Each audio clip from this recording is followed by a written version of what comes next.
O que não tem efetividade econômica, fracassa. Fracasso. Ele é uma espécie de um amálgama de qualquer coisa. O capital nacional, ele vive do mesmo lugar que eu vivo. Que a gente se mistura 20 anos atrasada em relação à tecnologia que se desenvolveu nos Estados Unidos. Crivela! E se a gente não investir em tecnologia, vocês dois aqui volta e meia pensam diferente. Uma satisfação erótica, entendeu? Quer dizer, o trabalho ter perante o capital autoridade. O inimitável Pedro Cardoso. Também agradecer aos amigos aqui que estão no empenho aqui de botar a gente no ar. A vida política não deve pertencer apenas aos políticos. A vida política é um patrimônio da nação. Quer dizer, Só no Brasil se criou uma expressão classe política. O que é isso? o brasileiro não se sente convidado ao debate político, ele se sente excluído do debate político. Ele acha que a única participação que ele tem na democracia é mais ou menos escolher alguém. E essa pessoa, depois que é escolhida, desaparece da prestação de contas. Uma democracia talvez um pouco mais direta e certamente mais regional. Mais da cidade, a cidade ser mais importante que o Estado ser mais importante que a nação, no sentido da vida cotidiana das pessoas. Porque grande parte da vida se resolve na cidade, uma outra parte no Estado, só depois na nação. A pirâmide da administração brasileira, na minha opinião, é invertida. A maior base tem que ser um município. Sob o ponto de vista dos dinheiros, sem nenhuma dúvida, hoje há uma fraude contra a Constituição que nós desenhamos em 88, que era uma pirâmide com os pés no chão. O dinheiro era distribuído de forma mais local, porque o impulso da prestação do serviço é local, fundamentalmente a saúde, a educação, a segurança, enfim, mesmo a infraestrutura tem uma dimensão regional, alguma coisa tem uma dimensão nacional, e as grandes questões de formulação de política, de sistema tributário, modelo previdenciário, modelo de saúde, ok, são formulações institucionais nacionais, mas a operação do Estado e a relação dele com as pessoas é necessariamente local. O que está acontecendo com o Brasil? Essa destruição, que parece não ser o Brasil, de uma certa maneira, ela é também o Brasil. Eu estava lendo Agora eu vou falar bem aqui do livro do Ciro. E você fala isso aqui, quer dizer, o Brasil é uma história de impossibilidade. Esse reacionarismo que está no poder, ele faz parte do Brasil. O Brasil nunca, na verdade, deixou de ser um país que escraviza uma grande parte da sua população. Isso é um sistema econômico fadado ao fracasso, porque a escravidão é um sistema econômico fadado ao fracasso. Então, volta e meia, esse fracasso explode. Quando ele explode, o fascismo vem se oferecendo como a solução daquilo que, na verdade, ele é a causa. Humberto Eco, ele escreveu um livrinho chamado Fascismo Eterno, em que ele interpreta o fascismo como uma tendência permanente. O fascismo é a expressão máxima da intolerância.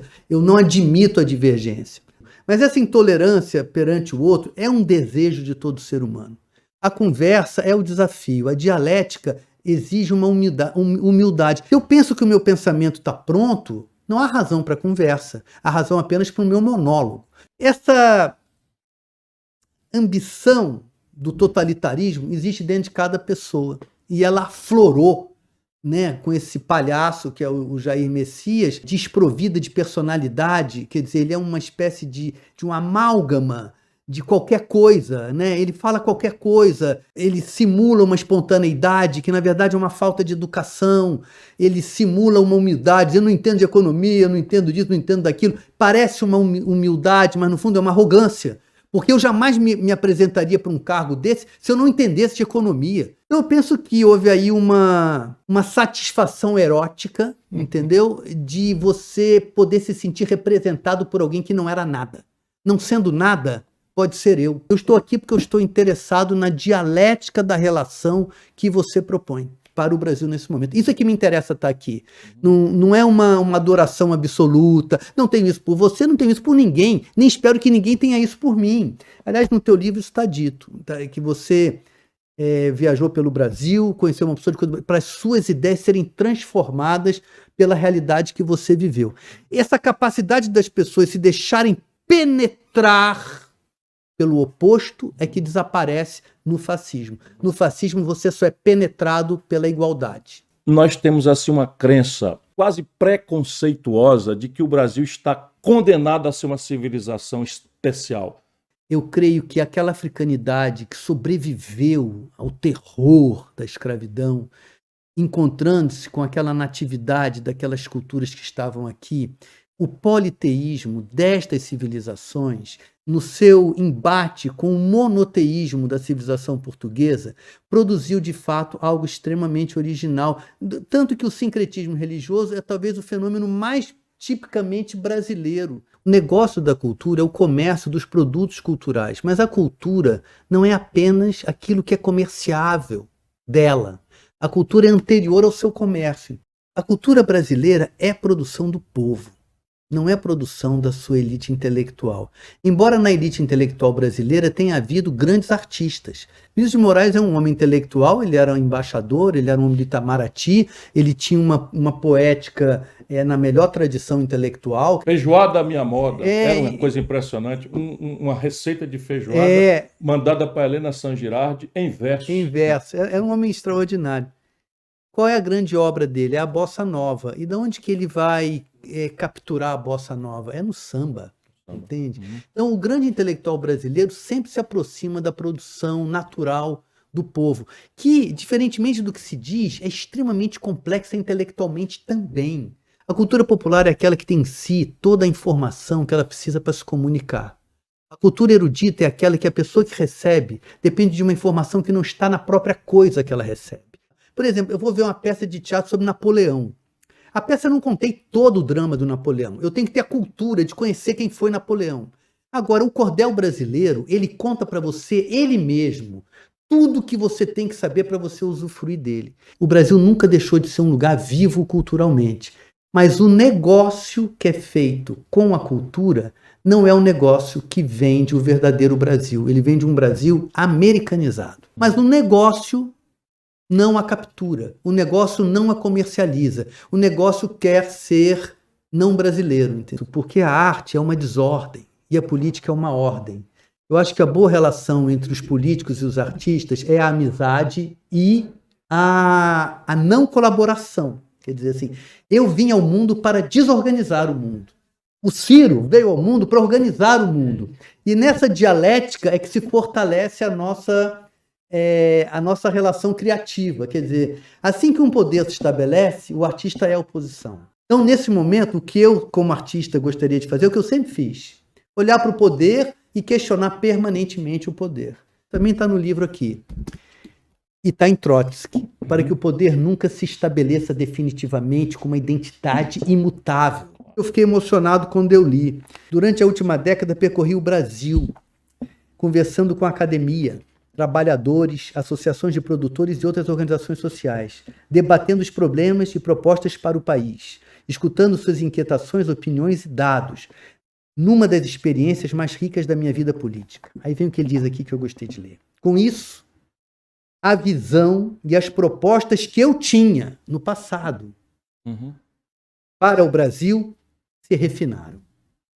Isso é que é um poder que não quer estar monolítico. Quer dizer, o Ciro tem um projeto para o Brasil, é um político, está há muito tempo aí na lida da vida política, entretanto tem a humildade de saber que se um dia ele tiver uma certeza muito absoluta, ele virou inevitavelmente um autoritário. Isso. Então ele vai falar com o motorista de táxi, a gente em uma conversa, nós dois, a gente já sente que a gente se mistura, e ele fala uma coisa para mim, eu falo uma coisa para ele, os dois saem pensando um pouquinho diferente do que entrou. Você tem que ficar permeável, você tem que ficar sendo transformado pela realidade que você está vivendo, realidade do próprio poder, se permitir a novidade. E a novidade é o povo, que os políticos sequestraram a política, eles esqueceram do povo, eles só vão ao povo, se elegem, vão para lá, e realmente é a politicolândia, como eu chamo, parece uma festa permanente, são delírios, os caras falam coisas completamente fora da realidade, as pessoas estão morrendo.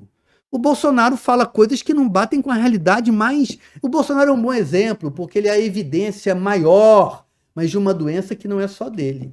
Eu acho que não existe essa coisa formador de opinião. Eu tenho antipatia a essa expressão, porque o povo forma a sua própria opinião. Nós temos que autorizar as pessoas, entendeu? Agora, como o Ciro fala aqui, isso é um fato econômico. Autorizar as pessoas não é uma poesia, não é um verso.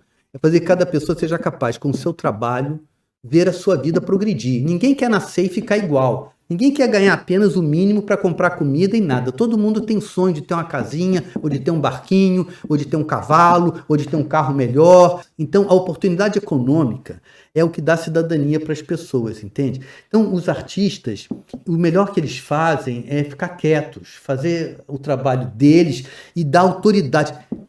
Não é o artista que ensina para o público o que é a peça que ele está fazendo. É o público que ensina para o artista qual é a peça que ele está fazendo, entendeu? O artista é muito mais um ouvidor do que um falador. Me fale mais sobre isso, Pedro. Regionalizar a televisão brasileira. A televisão brasileira não pode ser uma televisão nacional. Está na minha proposta faz tempo. Então, em vez de ficar com essa história autoritária de regulação da mídia, que é o sonho de todo ditador, nós precisamos radicalizar a ditadura do controle remoto. Eu defendo formal, explícita e escritamente, se eu posso chamar assim, é que você, ao invés de ter rede nacional 24 horas por dia, que você determine gradualmente que a rede nacional só fique ali 8 horas, 6 horas, 4 horas, idealmente. Por quê? Porque as outras horas serão determinadas para a produção local, em que se respeitam os sotaques, as diversidades, as diversas maravilhosíssimas identidades regionais, onde se afirma a unidade nacional brasileira. Incentivar as produções locais. O que não tem efetividade econômica,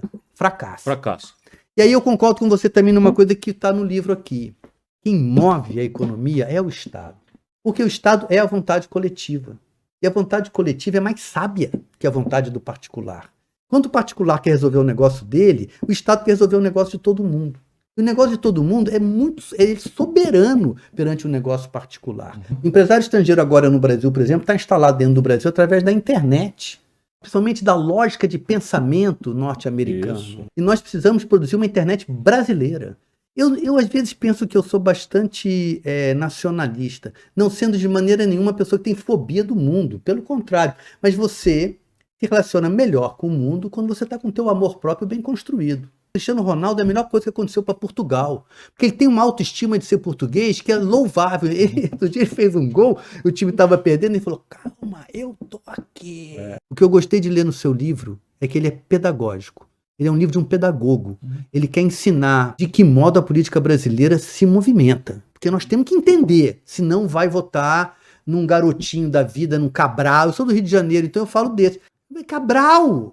Crivella! Encontra esperança quando você encontra no outro uma esperança. Quando eu encontro o Ciro, e não tem nada a ver com eu concordar com ele ou não. Tem a ver com eu me interessar. Quando a gente quer namorar alguém é porque a gente se interessou. Vocês dois aqui volta e meia pensam diferente. Eu e minha mulher em casa, a gente volta e meia pensa diferente. Então não é uma concordância que faz a esperança ou a política andar para frente. É o interesse. Uma coisa que tem no teu livro também é essa desindustrialização do Brasil. Eu sou um cara que quer um mundo verde, então, mas espera lá, você não desmobiliza essa economia industrial da noite para o dia sem desempregar todo mundo e fazer as pessoas morrerem de fome. Então a indústria tem que se resolver dentro dela mesma. Não é um milagre, agora ninguém mais vai andar de automóvel, ninguém mais vai comprar roupa. É muito mais complicado do que isso. A indústria brasileira do entretenimento foi 20 anos atrasada em relação à tecnologia que se desenvolveu nos Estados Unidos. Que o grande capital das televisões brasileiras está perdendo seus talentos para um capital internacional. O capital nacional, ele vive no mesmo lugar que eu vivo. É isso. O capital estrangeiro é um capital flutuante, de interesse momentâneo. Eles passam por aqui enquanto aqui é um bom negócio. E eles estão aqui principalmente para vender o produto de origem deles. Eles fazem um produto nacional porque eles querem capturar uma certa atenção do público. Mas o grande streaming é de séries faladas em inglês. Sim. Entendeu? Vocês não vão jamais botar o dinheiro aqui que eles põem na série que eles põem lá. Por uma lógica econômica. Quem vai botar? O empresário local. O empresário brasileiro. Claro. Essa coisa de projeto nacional que eu tão obsessivamente me bato é um olhar de futuro. Nenhum povo sobrevive no planeta sem a sua própria identidade cultural. Isso tem a ver com hábitos de consumo. Isso tem a ver no lugar espiritual onde você imagina que vai buscar a sua felicidade. Exatamente. Percebe? E hoje nós estamos induzidos a buscar a nossa felicidade, está escrito aí no livro, num ambiente de consumo, de um padrão de consumo que nós não somos capazes de produzir, nem temos renda para acessá-lo. Não. Isso é uma tragédia. Isso, na cabeça do jovem, é uma geração de fracassados, revoltados, descrentes. E a política não pode fazer de conta que não está vendo isso. E se a gente não investir em tecnologia, se a gente não fizer uma internet brasileira, nós vamos ser refém, não é nem de um Estado é de um capitalista Isso. internacional. Eu não tenho problema nenhum de trabalhar para um capital estrangeiro, eu acho que o mundo está aí tudo. Mas eu me sinto mal quando eu trabalhei 36 anos para uma empresa que eu vejo que, se não prestar atenção, vai vir uma empresa estrangeira e vai comprar. Na pandemia, as pessoas do SUS salvaram a vida de milhões de pessoas em circunstâncias extremamente difíceis, mal remunerados, desrespeitados pelo governo federal. A esperança do povo do Brasil, Ciro, é o povo. É o povo. O empresariado brasileiro, a classe média brasileira, tem que parar de desconsiderar o povo. Agora, nós artistas somos os contra-regras, somos os cameramen, somos os eletricistas, não somos apenas os bonitinhos que põem a cara na tela. O meu trabalho não é mais importante do que o de ninguém. Daí o trabalhismo. Valorizar mais o trabalho que o capital. Quer dizer, o trabalho ter perante o capital autoridade. Toda empresa pertence à sua função social. Ela pode ser administrada pelo particular. O particular investiu nela, mas ela pertence à sua função social, e a função social é coletiva. Eu sou a favor da iniciativa individual, mas da responsabilidade social. Você inventou aquele negócio do lucro que divide, né? Eu criei, como ministro da Fazenda, a participação dos trabalhadores nos lucros e resultados, com o grande Itamar Franco como presidente. Isto é um grande ensaio da justiça econômica. Claro. Entendeu? Um passo gigantesco. O melhor dinheiro que eu ganhei na minha vida é quando chegava o final do ano e a Globo pagava a gente o resultado do lucro. PGP. Eu ganhei PGP. Era o melhor dinheiro de ganhar, porque era um dinheiro ganho do esforço de todo mundo. Isso. Lucrou, então vamos todo mundo dividir um pouquinho. Pois eu tenho orgulho de ter feito isso. É uma boa lembrança. Pedro Cardoso, deixa eu lhe chamar de meu irmão, meu Pode compatriota, chamar. meu irmão, muito obrigado. Você me emocionou por ter aceito, porque você é uma figura, não é, unânime no Brasil. Mas mais do que isso, você me encheu o coração de esperança e de convicção de que a solidão que às vezes eu experimento é só falta de procurar gente como vocês estão aí, não é, prontos para darmos juntos as mãos e virar esse jogo no Brasil. Eu vim aqui em respeito ao seu empenho, em respeito ao que eu sinto em você, uma sincera dedicação intelectual ao Brasil. Não é que eu concorde com você com tudo, até porque eu nem consigo dimensionar as suas opiniões, porque eu não tenho cultura para isso. Mas eu respeito você como um homem público, coisa que acho que você honra o Brasil. E te agradeço por esse empenho, e sei que te é custoso.